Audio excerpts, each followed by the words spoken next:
So, I'm bisexual, and I think that gives me a unique viewpoint on sexuality, especially when it comes to Christianity, right? Because there are a lot of people, and this is completely anecdotal, though I feel like this entire series is, and that's kind of what lends it its name.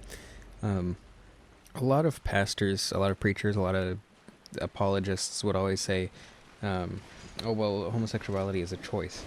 And there were others who didn't say that, but I'll get into that later. Um, they always said it was a choice, and from what I've heard, again, I can't really give meaningful commentary on this. From what I've heard, straight men, when they see other men and they try to think of themselves in a sexual relationship with that man, are disgusted. Not because that other man is disgusting, but just because they can't control who they're sexually attracted to.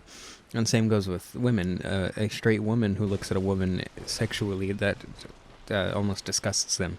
That might not be the right word, but um, it's the one that comes to mind for me, and the one that I've heard said. And so the only way that I can think of that for myself is like, or let's say you are, um, say you are bisexual. Just think of like the most unattractive, physically unattractive person you can, right? They don't have to be real or whatever. It is just a very unattractive person. Can you see yourself with them sexually, regardless? Oh, excuse me, sorry. Regardless of their sex, can you see them? Can you see yourself in a sexual relationship with a very, very physically unattractive person, physically ugly person, even? I think that's a good comparison to go into there. Um, Actually, something I've heard something I've heard that I like quite a lot is, oh jeez, I forgot his name. Telltale. He's an ex Jehovah's Witness, and he does stuff on cults.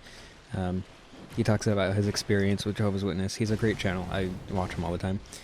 He always says, if you think your sexuality is a choice, then you might not be entirely straight. And I didn't realize that for a while, because when I was Christian and I was told that it was a choice, I agreed. I thought it was a choice because I'm not straight. I'm bi, so I did technically have a choice. And I always thought, well, I'm comfortable living as a straight person, therefore I must be straight, or it must be a choice, or I must be doing what God wants or whatever. I never got the perspective of a homosexual in that same situation, right? Because if you try to imagine yourself sexually with the opposite gender and you're a homosexual, that's just not going to work. You're going to feel disgusted with yourself if you're being told that that's wrong. And you're going to be confused because you're not going to know what's going on.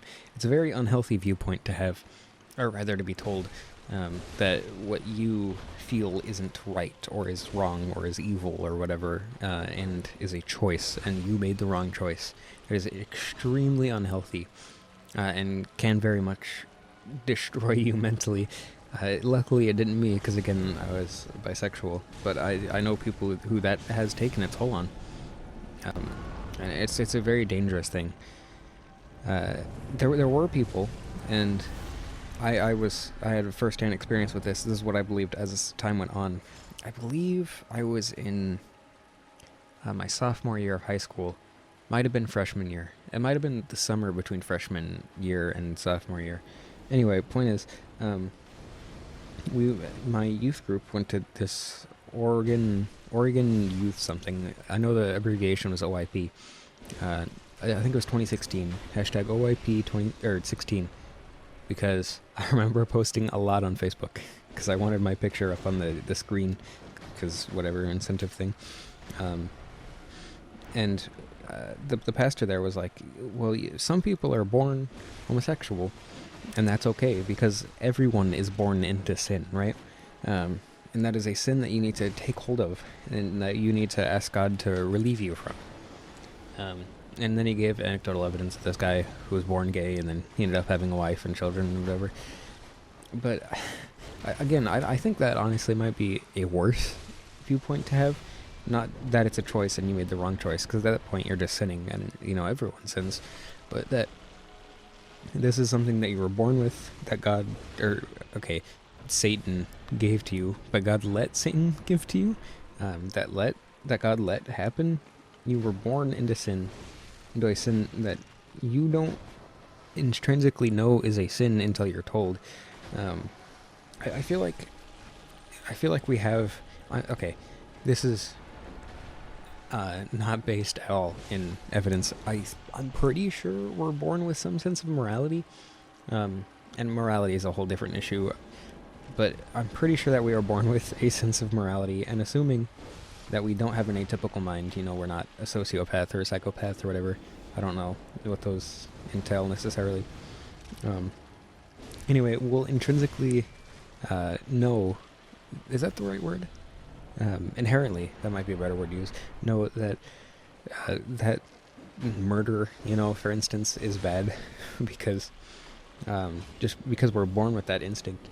We're naturally adverse to gore, which is you or someone else getting hurt. Most of the time, we're adverse to pain because we don't like it. Therefore, other people must not like it. And empathy and morals help humans grow as a species, and that's why morals exist. But then, why wouldn't most sins in the Bible be, inherently considered wrong? Like, for instance, lust. Lust is a very natural thing, and of course, they have, ways around that one, like, sins feel good because Satan wants you to do them. Well, first of all, God made sin, right? And he chose what the sins were, and he also made us. So why would he make it so that sin feels good and pleasurable if he doesn't want us to sin? I guess that's an entirely different problem, which I kind of already did. I think I did a video on the problem of evil. It's kind of that thing, right? Where, where'd my brain go? It's kind of that where, yeah, evil exists, and evil exists because we need to have a choice between good and evil for our love for God to be true. But also, why, if good is the obviously, I guess, good for lack of a better term, choice, then why is evil such a enticing choice? And I mean, I guess it could be chalked up to Satan changing our flesh in some way, but there's nothing like that. There's no reference to that in the Bible. But you know what? Let's just go under the assumption that we are born into it. So why is that a sin that God would let us be born into? It makes sense that okay, no, it doesn't. But let's just pretend for a minute that it makes sense that we are born into sins like lust and jealousy and envy and all that. Actually, I don't think jealousy is a sin because God is jealous. But jealousy and wrath and whatever. I don't think wrath is a sin either. Where did the 7 deadly sins come from? That's another video. Anyway, let's just assume that we're born into sins like that. In that case, why don't atheists constantly go around murdering and being envious and whatever, being prideful? I guess some do, because most sane people think that pride isn't a sin, because it's not that bad to be proud of yourself for doing something, but that's beside the point. Anyway, why would homosexuality be one that you're born into? I guess the same could be said for the others. Why are you born into lust or whatever? But I feel like those are different, right? Because lust is a thought crime.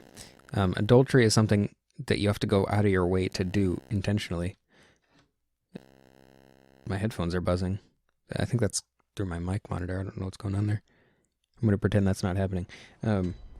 Adultery is something that you have to do, right? You have to push your way into that. Same with murder. Those require effort and thought. But, lust is a thought crime. Pride is a thought crime. Hate is a thought crime. Not T-H-O-T, T-H-O-U-G-H-T. That might be an important distinction for some people. In which case, you might want to start with some easier videos to digest than this one.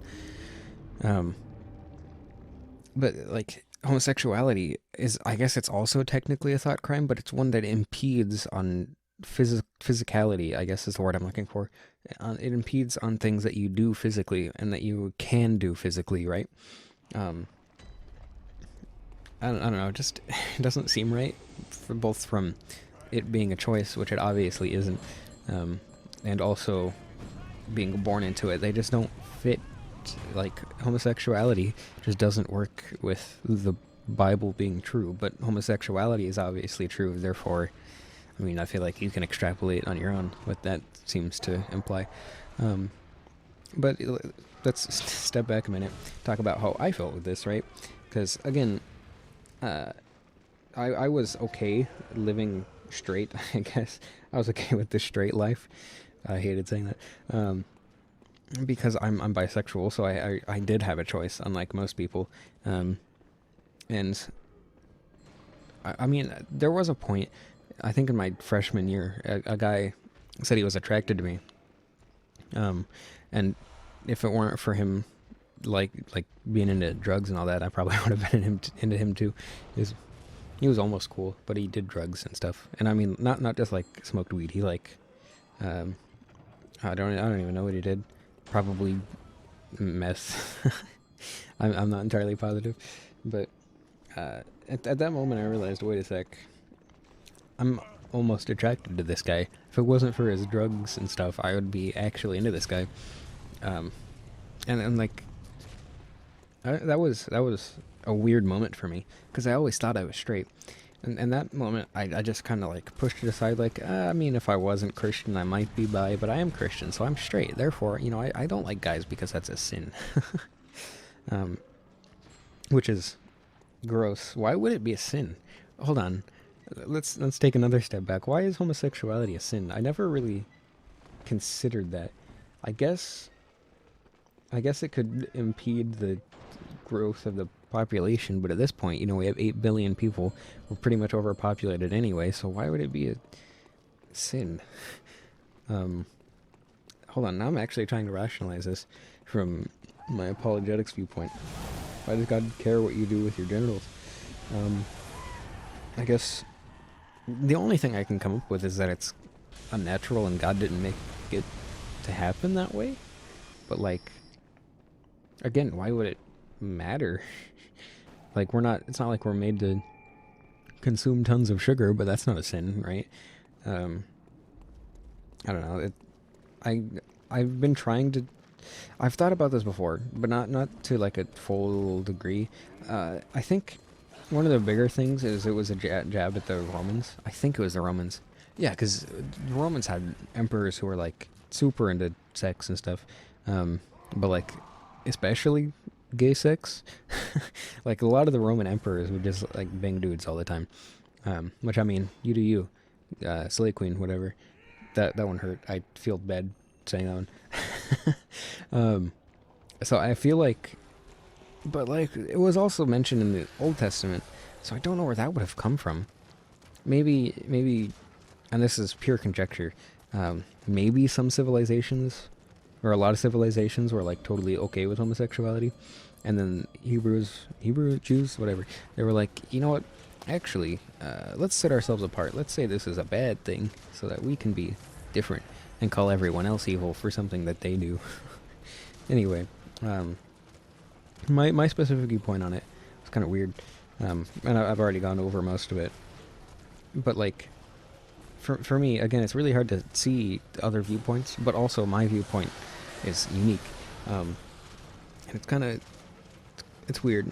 It's weird to be in my position, because I was okay with all the rhetoric thrown at me around homosexuality, but I can't imagine what it would be like for someone else. And then for straight people, I mean, I kind of understand what it would be like for them, but being bisexual, I can kind of, not fully, but kind of put myself in the shoes of a homosexual and see how much that would have pushed me down. I mean, suppressing my sexuality through that wasn't healthy, but it would definitely be worse if I was homosexual. Like now, I've never ever really explored, I guess, my feminine side, because I've always been told that being effeminate is a sin for a man, which doesn't make any sense at all to me. Like, why would being effeminate be bad? I don't know. It just doesn't make much sense. That one I've thought about a little bit more extensively than why homosexuality is a sin, and I just cannot rationalize it. Like, maybe because men are providers and women are caretakers or something, but like, you can do both. They're not mutually exclusive, right? So I don't know. There's just it's hard to think about like this because of the viewpoint that I have. I don't know, I keep going back to that. But like, being a Christian and thinking it's a bad thing, to going and not really thinking about why it's a bad thing, just thinking, oh, the Bible says it, therefore it's bad, to going to, you know, full anti-theist, like, there was really never a question that I was faced with, like, why is it a bad thing? There were other things, like, why is, I don't know, hate a bad thing? Well, because if you hate someone, you want to kill them, and murder's bad, therefore hate's bad. And obviously it went deeper than that. That's just a very surface level reason as to why hate is bad. But with homosexuality and being effeminate as a man, and even being a woman, a woman being masculine, like, that's just something I was never faced with, rationalizing. But due to the consequences of it, you know, like the suppression and the mental health issues, and the no sense that it makes for those to be sins, there's really no reason to attempt to destroy the rationalization of it, because first of all, is almost no rationalization for it, and even what little is there is completely made moot by the other problems with it. Yeah, I mean, pretty much all I got. It was a bit more scatterbrained than I wanted it to be. I wanted this to be more concise, but I mean, I think I got all my points out, and I hope you could understand it. So thank you for watching. Hope you enjoyed. This was just a big mishmash of topics, so kind of hard to keep it streamlined. I love you all. I don't know how to end this.